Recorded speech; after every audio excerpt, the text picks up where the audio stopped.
सकते होंगे माहौल पूरा पुलिस से घेरा हुआ है। ये एक शिक्षा का मंदिर है, यहाँ पर बच्चों को तालीम दी जाती है, यहाँ से बच्चों का भविष्य तय होता है। देखिए ये बड़ी शर्मनाक बात है। अभी कुछ ही दिन पहले इसी यूनिवर्सिटी में, इसी जगह जहाँ आप हैं, वहाँ पर यहाँ के बच्चे और बल्कि और जगहों से भी लोग आकर के इसके वजूद को बचाने की लड़ाई लड़ रहे थे और उसमें कामयाबी मिली, किसी हद तक कामयाबी भी मिली।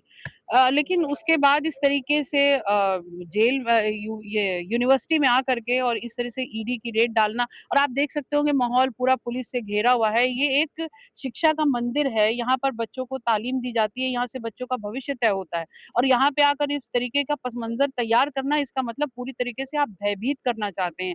आपने जिस तरीके से अभी आपने देखा होगा जंतर मंतर पर जिस तरीके से बच्चों के ऊपर इन्होंने उत्पीड़न किया, लेकिन हार उनकी हुई, ज़ाहिर-सी बात है। लेकिन यहाँ पर इस तरीके का माहौल पैदा करना और मोहम्मद आज़म खान साहब के ऊपर दबाव बनाना, उनके परिवार को परेशान करना और मोहम्मद अली जौहर यूनिवर्सिटी में पढ़ने वाले प्रत्येक छात्र और उनके अभिभावकों के साथ जिस तरीके के दबाव का काम कर रही है भारतीय जनता पार्टी, मुझे लगता है ये बेहद शर्मनाक है।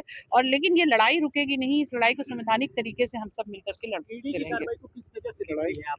देखिए ये 5 ठिकानों पर बताया जा रहा है आजम खान के और भी करीबी है, उनके यहाँ पर भी जो है छापेमारी चल रही है। देखिए मैं सबसे पहली चीज़ तो कुछ उत्तर प्रदेश सरकार और मुख्यमंत्री जी के पास कुछ हथकंडे हैं इनके पास, जिनका ये पूरी तरीके से इस्तेमाल करते हैं। इलेक्शन कमीशन, ईडी, बुलडोज़र, ये वो चीज़ें हैं जिनसे ये पब्लिक को डराने का काम कर रहे हैं और ख़ासकर उन लोगों को जो इनकी चीज़ों के ऊपर सवाल उठाएँ, इनके इस तरीके के ज़ुल्मों के आगे टकराव पैदा करें, ये उनके खिलाफ ईडी, बुलडोज़र और ये सब दिखा कर के जो दबाव पैदा कर रहे हैं, इस दबाव को पूरी तरीके से लोकतंत्र से तो नहीं जोड़ा जा सकता है।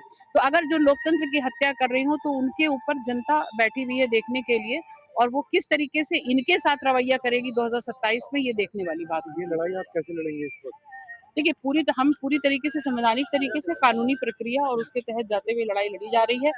अभी हाल में भी हम लोग उसको उसी तरीके से लड़ा थे और ये ईडी की जो कार्रवाई हो रही है, इनको अपना काम कर लेने दीजिए, इनको मिलेगा कुछ नहीं इंशाल्लाह। लेकिन इनको पहले भी ये कर चुके हैं, घर में 2 दिन पड़े रहे मोहम्मद आज़म खान साहब के और इनको कुछ नहीं मिला था और आज भी ये इस तरीके से जो यहाँ पर आकर के कर रहे हैं, ये सिर्फ दबाव पैदा करने के, इनको भी मालूम है। संबंधित कागजात खंगाले जा रहे हैं, बताया जा रहा है।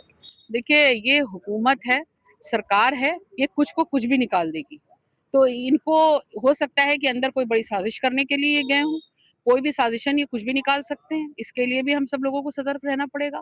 लेकिन ये बात ध्यान आपको कर लगता है साजिश के तहत है? 100% साजिश है। क्या साजिश? इससे पहले भी तो आप लोग यहीं के लोकल अगर होंगे तो आपको पता होगा, इससे पहले मोहम्मद आज़म खान साहब का घर खंगाल डाला इन्होंने, उनके सारे कागज़ात खंगाल डाले। ईडी, सीबीआई की रेड यहाँ पहले भी आ चुकी है यूनिवर्सिटी में, पूरी तरीके से इन्होंने कब्ज़ा किया, जा कर के सब खंगाला, कुछ नहीं मिला। अब किस बात की तय करने आए, जबकि मोहम्मद आज़म खान साहब पिछले कई सालों से जेल में ही रह रहे हैं। कुछ दिन के लिए बीच में आए थे, 1 महीने के लिए, फिर वो वापस उनको भेज दिया गया।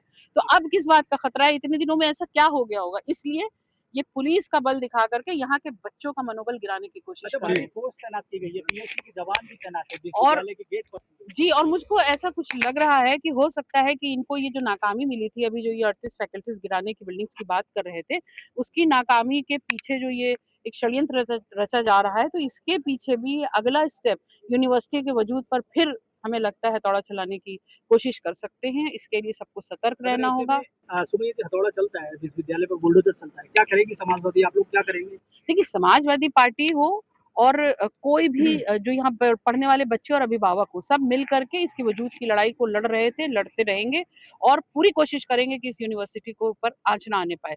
लेकिन मैं फिर कहूँगी आप लोगों के ज़रिए कि यूनिवर्सिटी जो कायम नहीं कर सकता है, उसको यूनिवर्सिटी गिराने का कोई हक नहीं है।